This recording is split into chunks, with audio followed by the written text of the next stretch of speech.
Right, check out this washing machine. You can see. Now where's the water? You can see some suds there, but you can't see any water.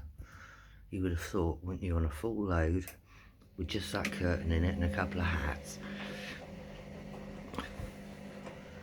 that there would be some water. Nope, because this stuff is really thirsty, and this curtain is going to be absolutely covered in this stuff. That's why it's such a lovely orangey pink colour. Look.